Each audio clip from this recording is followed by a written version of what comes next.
that. The problem is that, the signals have been sent off, and what we're seeing, all they have to do is look at the images that they're seeing on CNN right now, down in South America and other places, and they know the border's open. They are returning people under Title 42, but you don't see any strong images of people going back. If you recall, in 2014, Secretary Jay Johnson under President Obama did the right thing. He treated people with respect, dignity, and compassion.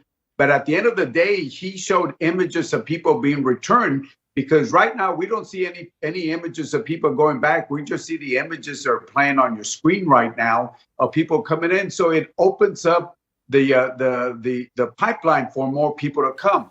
I was briefed just yesterday that there's about 50,000 people or so waiting for Title 42 to go away. And if it goes away next week, should be very chaotic. And it's already chaotic, with all due respect. Illegal immigration is a very information-sensitive phenomenon. It reacts sharply to information about perceived changes in enforcement policy in the United States. That's one of the reasons why I continually, while I was in office, kept making the point, we will send you back consistent with our laws and values.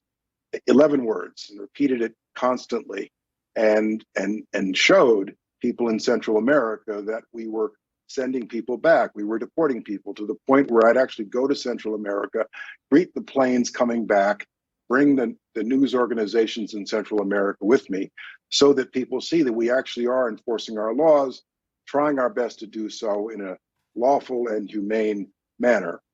In the olden days, you used to sneak across the border. Then you had to hire a coyote who could guide you through routes when there was more protection on the border. These days, if you don't have a cartel, you're going to get stopped by the cartel before you're stopped by Border Patrol. They're going to want to see that colored yellow or green or blue bracelet that says you've paid the cartel and that they're guiding you through.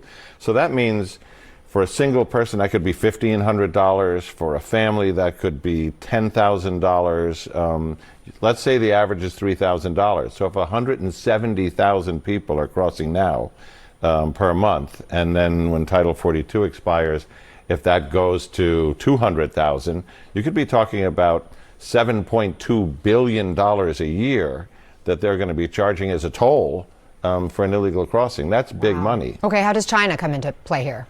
So this is really fascinating. And, in the days of the Colombian drug cartels, the laundering was done by South American money launderers or Middle Eastern money launderers. The Chinese triads came up with a better way. So when China comes into it, they're charging a small percentage of what the other laundering networks charge. So everybody's going to them because they're the cheapest. But what they'll do is a business person will come in